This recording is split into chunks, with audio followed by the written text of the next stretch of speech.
హబక్కూకు 3:17 అంజూరపు చెట్లు పూయకుండినను, ద్రాక్ష చెట్లు ఫలింపకపోయినను, ఒలివ చెట్లు కాపు లేక ఉండినను, చేనులోని పైరు పంటకు రాకపోయినను, గొర్రెలు దొడ్డిలో లేకపోయినను, శాలలో పశువులు లేకపోయినను, నేను యెహోవా యందు ఆనందించదు, నా రక్షణకర్త అయిన నా దేవుని యందు నేను సంతోషించదు.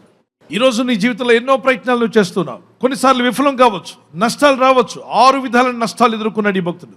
హబక్కూకు అనే భక్తుడు అంటాడు, 6 times in 6 ways I am defeated, but still I will glorify God.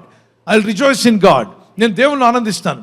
6 విధాలుగా నేను బాధించబడినా నేను దేవుని యందు ఆనందిస్తాను. ఇదే పదం మనం యోబు జీవితంలోకి వెళ్దాం. 6 బాధల్లో నుండి ఆయన నిన్ను విడిపించును. 6 బాధలు, మనిషి సంఖ్య 6 ఉన్నప్పుడు 6 విధాలైన బాధలు వస్తే మనిషి తట్టుకోలేడు. నిండా సమస్యలు అనమాట. అంటాడు 6 బాధల్లో నుండి ఆయన నిన్ను విడిపించును. 7 బాధలు కలిగినను నీకు ఏ కీడును కలగదు. మరి 7 ఏంటండి? 7 అనేది సంపూర్ణ సంఖ్య, is a complete number. The 7 is a complete number. నువ్వు సమస్యలోకి వెళ్ళిపోయావు. ఒక మనిషిగా భరించలేనివి కూడా నువ్వు భరిస్తున్నావు. ఒక మనిషిగా తట్టుకోలేనివి కూడా నువ్వు తట్టుకోవాల్సి వచ్చింది. 7 బాధలు కలిగినను నీకు ఏ కీడు కలగదు. ఈ వాగ్దానాన్ని నమ్ముతున్నాను. వారు చేయి చూపించగలరా? ప్రార్థించండి ఈ వాగ్దానం పట్టుకొని. ప్రార్థన ప్రయత్నము. అబ్రహాం కూడా ప్రార్థించాడు, ప్రయత్నించాడు. మోషే ప్రార్థించాడు, ప్రయత్నించాడు. యెహోషువ ప్రార్థించాడు, ప్రయత్నించాడు. దేవుని భక్తులందరూ పాత నిబంధనలు, క్రొత్త నిబంధనలు ప్రార్థన చేసిన తర్వాత వారు చేసిందంటే తెలుసా? నెక్స్ట్ ప్రయత్నం చేశారు. ఒక ప్రార్థన చేసి ఆగిపోవద్దు. ప్రార్థిస్తున్న నీవు తప్పనిసరిగా ప్రయత్నం చేయాలి. అలాగే ప్రయత్నం చేస్తున్న నీవు తప్పనిసరిగా ఏం చేయాలి? ప్రార్థన చేయాలి. ప్రయత్నించి ఇంటికి వచ్చి ఊరికే కూర్చోవద్దు, ఏమవుతుందో లేదో అని అనుమానంతో. నువ్వు దేవుని స్తుతించు. ప్రభా, నేను ప్రయత్నం చేసి వచ్చాను, దాన్ని నిశ్చితమైతే ఫలింపజేదేవా. భూమి మీద ఉన్నప్పుడు కొన్ని సమస్యలు ఆటోమేటిక్గా ప్రకృతిలో నుండి మనకు ఎదురవుతూ ఉంటాయి. కొన్ని సమస్యలు సాతాను తీసుకొస్తాడు. కొన్ని మన తప్పుడు నిర్ణయాల వల్ల తీసుకుంటాం. మనం చేసినటువంటి wrong decisions also will become a problems to you.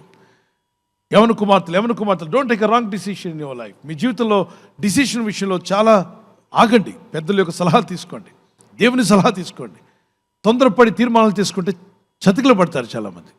మీ తీర్మానాలు మిమ్మల్ని చిక్కుల్లో పడేస్తాయి.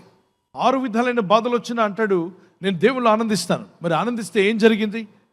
ప్రభువుకు యెహోవాయే నాకు బలము, ఆయన నా కాళ్ళను లేడి కాలవలే చేయను, ఉన్నత స్థలముల మీద ఆయన నన్ను నడవ చేయను. ఎక్కడ నడవ చేస్తాడంట? ఉన్నత స్థలాల మీద దేవుడు ఏం చేస్తాడు? నడవ చేస్తాడు. అంటే మీరు ఈ స్థానంలో ఉన్నారనుకోండి, మీరు దేవుని కొరకు కనిపెట్టుకొని 6 బాధలు వచ్చినా దేవుని విడవకుండా, ప్రార్థన మానకుండా, విశ్వాసంతో ప్రార్థిస్తూ దేవుని వైపు చూస్తూ ఉన్నట్లయితే మిమ్మల్ని ఈ స్థితి నుండి దేవుడు చేపైకి రావాలి, ఉన్నత స్థలాల్లోకి తీసుకెళ్ళబోతున్నాడు. దేవునికి మహిమ కలుగును గాక.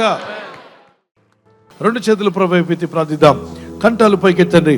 ప్రభువా, నన్ను నా కుటుంబాన్ని మీరు ఆదుకుంటున్నందుకు స్తోత్రం. నేను జయిస్తాననే విశ్వాసం నాకు కలుగు చేశావు. ఆ నమ్మకం నాకు దయచేశావు. ఆ విశ్వాస యాత్రలో నేను జయించాలి ప్రభువా, నేను తట్టుకొని నిలబడగలగాలి. ఎస్ లార్డ్, నాకు ఆ కృప దయచేసినందుకు స్తోత్రాలు చెల్లిస్తున్నాను. నిలబెట్టువాడవు నీవే, శక్తినిచ్చేవాడవు నీవే, నీకు స్తోత్రాలు చెల్లిస్తున్నాను. ప్రభు, ఆశ్రయం లేక ఇబ్బంది పడుతున్న వారు, దుఃఖంలో వేదనతో ఉన్న వారికి గొప్ప విడుదల వచ్చును గాక. కృంగిపోయిన వారు లేవనెత్తబడుదురు గాక. పగిలిపోయిన హృదయాలు తిరిగి కలపబడును గాక. విడిపోయిన కుటుంబాలు కట్టబడును గాక.